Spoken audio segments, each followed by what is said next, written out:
What are your opinions on captains in baseball? There's a lot of discussion surrounding Francisco Lindor potentially being the next captain of the Mets, and it can be a pretty divisive topic. So, what do you think about just the overall concept of having a captain in baseball?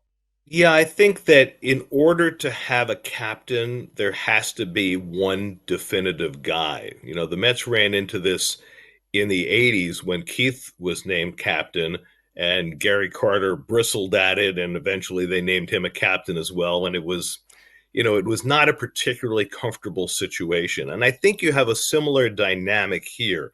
A lot of people want to anoint Francisco Lindor as the captain, and look, Francisco has been fantastic, and watching his growth as a person and as a leader over the last 4 years has been really fun to watch. But in a clubhouse that also has Brandon Nimmo, I don't think that you can anoint anybody as the captain. I think that making Lindor the captain would be a slight to Nimmo. I don't think anybody has any reason to want to do that, least of all Francisco. I think it's a subject that the Mets are going to wind up leaving alone. Speaking of captains, Gary, how special will David Wright's number retirement be in July? And piggybacking off of that, this is a combo Joe and I have a lot. What is your overall thought on number retirements that kind of sparks some controversy and debate? Well, I can only talk so much about this because I'm on the committee that decides those things, and I have been for a long time. And there was a trepidation for a long time about retiring any numbers for players beyond Tom Seaver because of off the field stuff that affected some of the guys whose numbers might have been retired and whose numbers have now subsequently been retired. So I think the logjam has been open. That having been said, you don't want to dilute it too much. However, nobody deserves to have their number retired as a New York Met more than David Wright. He'll be the only player with his number up there on the rafters who played his entire career with the Mets. And when you think about Mets history, there have not been stars who spent their entire career as Mets. And it's not just that, of course, because David was the perfect human being for being the face of the franchise from the time he came up as a 21-year-old to the day he played his last game and got the thunderous ovations that he got throughout the day in that September game. So I'm so happy for David. Nobody deserves it more. And I am going to be with the 44,000 other people cheering my lungs out when that number goes up in the rafters.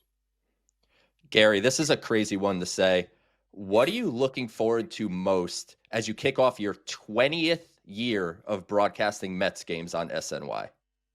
I'm just looking forward to doing games that matter. I've not made no secret of the fact that I do not love spring training games. I try and do as few of them as possible because the great thing about baseball and baseball broadcasting isn't what happens, it's the moments leading up to what happens. The tension that is involved in baseball because it has pauses in between each moment and the anticipation and the conversation that can lead to the potential of something great happening. That's the best part about baseball. And you don't have that during spring training. And once the season begins, you do because everything matters. I love everything about doing the games. I don't necessarily love the 24-hour nature of the job and the preparation for it. I don't necessarily love the travel and the being away from home, but the 3 hours of the game, especially now that it's 2.5 to 3 hours and not 3.5 to 4 hours the way it was a few years ago. I think that, the game itself is just thrilling to me, and I love every minute of it. Last one for today, Gary, that we've been trying to wrap our heads around. What other Mets seasons can you recall that have as much hype going into them as this one, which is largely because of Soto, but also the way things ended last year as well? It is my experience as a Met fan and as a Met broadcaster that generally the years with the most anticipation are the ones that have the least payoff. I think about 1992, the worst team money could buy. I think about 2023, coming off 101 wins. I think about 2007, coming off the brilliant team that they had in 2006 and losing in Game 7 against the Cardinals. This franchise has had a habit over the years of letting its fans down when they most expect to have good years. Now, the flip side of that is that you get years like last year or like 1999 where success comes unexpectedly and you are elated beyond words. 1973 certainly fits in that category too. So, I try not to think about expectations. I try and take it, one day at a time.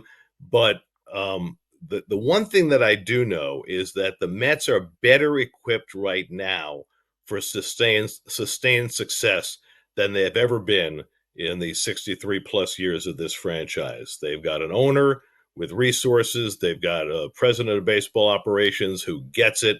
They've got a great manager. They've got a wonderful superstar in Francisco Lindor, and now they have another one in Juan Soto. And the sky's the limit for this franchise. They've got a lot of top prospects bubbling up at important positions, pitchers and middle of the diamond players that give you great hope for the future.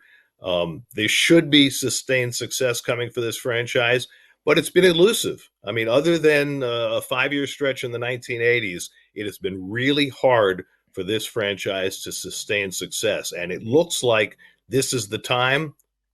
We find out starting Thursday.